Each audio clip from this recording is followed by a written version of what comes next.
Hello friends, welcome to SSC coaching centre. दोस्तों, आज की वीडियो में देखेंगे बहुत अच्छे प्रश्न गणित के बहुत अच्छे प्रश्न इसलिए कह रहा हूं क्योंकि ये प्रश्न आपको मालूम है बार बार रिपीट हो जाते हैं। तो चलिए स्टार्ट करते हैं। पहला प्रश्न, यदि किसी संख्या के 3/4 तथा 4/7 भाग का अंतर 100 है। कितना? 3/4 और 4/7 इन भाग का अंतर कितना है दोस्तों? 100 है। अंतर दे रखा हमें कितना? 100। अंतर दे रखा है 100 है। तो वह संख्या क्या है? बता दीजिए भाई, क्या है वह संख्या? आसानी से बता देंगे। देखिए, सबसे पहले मैं इसे सॉल्व करूंगा। तो देखिए यहाँ पर क्या हो जाएगा। सबसे पहले मैं इनका एलसीएम ले लूँ। 4 सत्ते 28 इनका एलसीएम आ जाएगा। 28 इनका एलसीएम, ठीक है। 7 त्रिका 21, 4 चौके 16। 7 त्रिका कितना? 21, 4 चौके 16, ठीक है। अब 21 में से अगर मैं 16 घटा दूं तो कितना बचेगा भाई? 21 में से अगर मैं 16 घटा दूं तो 5 बचेगा। और बटे में कितना? 28 है, ठीक है। बटे में कितना? 28। अब देखिए हमारे भाग का अंतर कितना है? 100। भाग का अंतर कितना भैया? 100 मैंने यहाँ लिखा था। और बटे में कितना आ जाएगा? 5/28। 5/28। अब आपको एक चीज़ अच्छे से पता है कि जो तीसरे नंबर पर संख्या होती है भाग में, ये वाली, ये उठ के कहाँ पहुँच जाती है? ऊपर गुना में, ठीक है। 5 से 100 कटेगा 20 बार में, और 20 का गुना ही कर दो 28 से। 28 दूने का 56, और एक ही जीरो आ जाएगा, मतलब 560। आपका आंसर कितना आ गया भाई? 560। 560 पहले ऑप्शन में। बताइए, कठिन था प्रश्न? बिल्कुल कठिन नहीं था, लेकिन प्रश्न की जो भाषा है, जो लैंग्वेज है, उसको इस प्रकार से बनाया गया कि प्रश्न में जो भी स्टूडेंट हो वो कंफ्यूज हो जाए, उसकी समझ में ना आए। लेकिन प्रश्न इजी था, ठीक है। जितने बच्चे इस प्रश्न को पहले नहीं बना पाते थे, मुझे कमेंट करके बताइए क्या आज बना पाएंगे। अब देखेंगे हम अगला प्रश्न। अगला प्रश्न है 2 + 3 = 5, 3 + 7 = 17, 4 + 5 = 19, और 5 + 8 = 37। तो 6 + 7 बराबर क्या? देखिए, 2 + 3 = 5 होता है, बिल्कुल सही। 3 और 2 को जोड़ने से 5 होता है, लेकिन 3 और 7 को जोड़ने से 17 नहीं होता। लेकिन लॉजिक तो होगा भाई कुछ ना कुछ ज़रूर। बिना लॉजिक के तो कुछ नहीं हो सकता। लॉजिक क्या है? देखिए मैं आपको बता दूं। मैं क्या करूं, सबसे पहले एक बार इनका गुना कर लूं। क्या कर लूं? गुना। 2 त्रिका 6। एक बार मैंने इनको गुना कर लिया है, ठीक है। एक बार मैं क्या करूं, इनका अंतर कर लूं। तो अंतर में क्या करते हैं? बड़ी संख्या में छोटी को घटाएंगे। तो मैं क्या करूंगा? अंतर करूंगा, 3 में से 2 को घटा दूंगा तो 1, ठीक है। अब इनका अंतर कर दूं। 6 में से 1 जाएगा 5। पहले दोनों का गुना किया, फिर दोनों का अंतर करके लिखा, फिर इस पहले गुना का और अंतर का अंतर कर दिया। अब यहाँ पर भी पहले गुना कर दूं। 3 सत्ते 21, 3 का 7 का अंतर कर दूं तो 7 में से 3 जाएगा 4, ठीक। अब दोनों का अंतर कर दूं तो 21 में से 4 को घटाएंगे 17, 17 ही तो दिया गया है। अब वही करो, पहले दोनों का गुना, 5 चौके 20, फिर दोनों का अंतर, 5 में से 4 जाएगा 1। अब इन दोनों का अंतर, 20 में से 1 जाएगा 19, 19 ही तो दे रखा है। अब वही यहाँ पर करो, 8 पंजे 40, ठीक है, 40 हो गया। अब दोनों का अंतर, 8 में से 5 जाएगा 3। अब यहाँ पर दोनों का अंतर, 40 में से 3 जाएगा 37, और आपको 37 ही दिया गया है। अब वहीं यहाँ करो, 6 सत्ते 42, ठीक है। अब दोनों का अंतर, 6 और 7 का अंतर 1। अब दोनों का अंतर कर देंगे तो 42 में से 1 जाएगा तो 41। खत्म हुआ प्रश्न, आंसर आ गया। कठिन प्रश्नों को आप चुटकियों में सॉल्व कर सकते हैं आसानी से, ठीक है। अब देखेंगे हम अगला प्रश्न।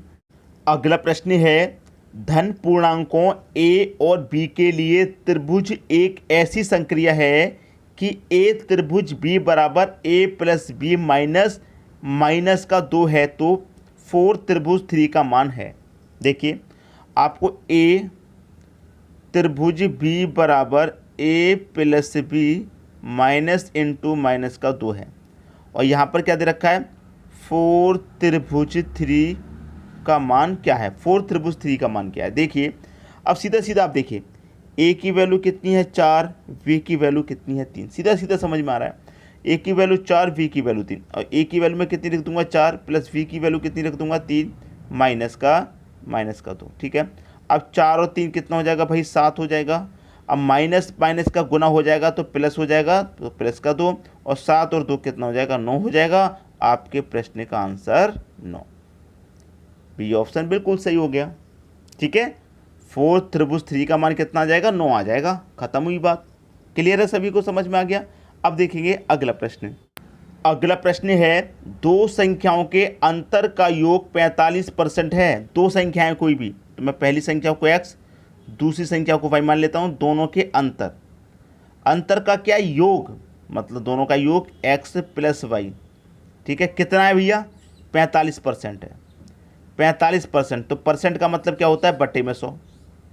जब 45 की जगह 54 लिख गया, 45% है, परसेंट का मतलब क्या होता है, बटे में 100। ठीक है, अब देखिए सॉल्व कर लीजिए। 5 से काटूंगा 9 बार में, 5 से काटूंगा 20 बार में, 9/20 हो गया। अब देखिए यहाँ पर वैल्यू को मैं ले जाऊंगा, x प्लस वाई मेरा इधर ही रहेगा, x प्लस वाई इधर ही रहेगा। मैं इसको इधर ले आता हूँ नीचे।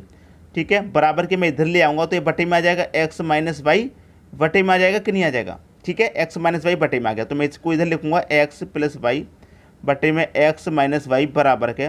अब देखिए x प्लस वाई कितना है दोस्तों, मैं इसको यहाँ पर ले आया पलट के, तो ये पलट जाएगा, तो ये कहाँ पर आ जाएगा, ये 20 ऊपर आ जाएगा बटे में 9। तो इसका मतलब इसकी वैल्यू कितनी है, ये है, और इसकी वैल्यू कितनी है, ये है। ठीक है, क्लियर हुई बात। अब होगा क्या भाई, इसमें इसको जोड़ दो, तो 20 में 9 जोड़ूंगा, कितना हो जाएगा, 29। ठीक है, 29 हो गया, और 20 में से 9 को घटा दो तो कितना हो जाएगा, 11। तो 29:11।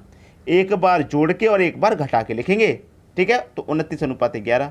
हमसे क्या पूछा, छोटी संख्या से अनुपात ज्ञात कीजिए, तो 29:11 है। 29:11 सी ऑप्शन बिल्कुल सही आंसर हो गया आपका। ठीक है, सभी को समझ में आ गई बात। कठिन प्रश्न बिल्कुल भी नहीं होते, कठिन तब होते हैं जब आपको सही तरीके से सीखने को नहीं मिला। अब देखेंगे हम अगला प्रश्न। अगला प्रश्न है, यदि x का अर्थ है पहली संख्या में दूसरी संख्या का 6 गुना जोड़ना, तो 1x प्लस 2 गुने 3 का मान क्या होगा। दोस्तों मैं यहाँ पर ये प्रश्न आपको घर से करने के लिए देना चाह रहा हूँ। ये प्रश्न मैं आपको घर से करने के लिए देना चाह रहा हूँ। आप इसका आंसर मुझे कमेंट बॉक्स में बताएंगे क्या आएगा। ठीक है, ये प्रश्न आपके लिए होमवर्क है। अभी छोड़ के मत जाइए, अभी आगे और भी प्रश्न बचे हैं। अभी मत छोड़ के जाइए वीडियो को, देखिए इसके बाद आगे और भी प्रश्न हैं, उनको देख लीजिए। लेकिन इसको नोट कर लो, ये आपको होमवर्क है। आप मुझे कमेंट में इसका आंसर बताएंगे। चलिए मैं इसका आंसर आपको बता दूं, तो इसका प्रश्न का आंसर 31 है। अब किन बच्चों का आंसर 31 आ रहा है वो मुझे बताइएगा। ठीक है, अब देखते हैं अगला प्रश्न। अगला प्रश्न है, वह कौन सी संख्या है जिसको अपने में ही 20 बार जोड़ने से परिणाम 861 आता है।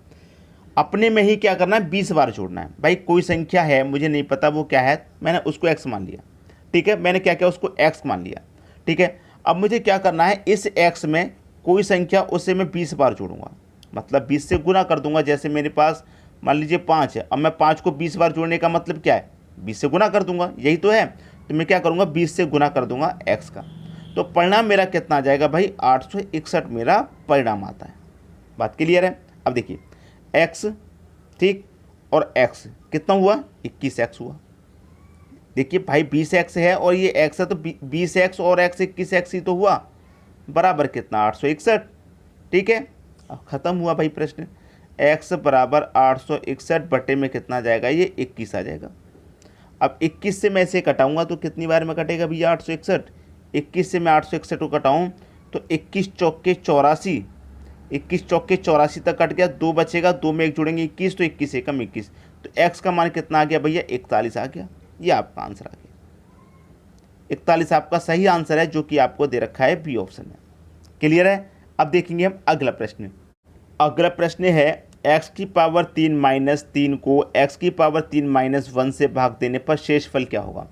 भाई क्या शेष बचेगा ये पूछ रहा है। ठीक है, देखिए x की पावर 3 माइनस 3 को भाग देना है हमको x की पावर 3 माइनस 1 से, तो क्या शेषफल बचेगा। तो यहाँ पर क्या करेंगे, कंडीशन ये है कि आप पहले के जैसे x इक्वल टू 1 मान लेंगे। x इक्वल टू आपने 1 मान लिया तो x की वैल्यू 1 रखेंगे, 1 की पावर कितनी भी हो 1 ही मान रहेगा। और माइनस का ये कितना है 3 बटे में x की वैल्यू 1 रखेंगे, माइनस कितना है 1, तो प्लस का 1 माइनस का 1 ये तो कट गया। अब देखिए माइनस का 3 और ये प्लस का 1, तो माइनस के 3 में से प्लस का 1 घटेगा तो माइनस का 2 आएगा। ये आपका आंसर हो गया, माइनस का 2, बी ऑप्शन बिल्कुल सही। इतने छोटे छोटे प्रश्न हैं जिनको आप बहुत कठिन समझते हैं, इतने छोटे छोटे हैं। तो ये हमने जो आज के प्रश्न में आपको बताई जादुई ट्रिक, ये जादुई ट्रिक आपको कैसी लगी आप कमेंट बॉक्स में ज़रूर बताइएगा। ठीक है, वीडियो देखने के लिए दोस्तों आपका बहुत बहुत धन्यवाद।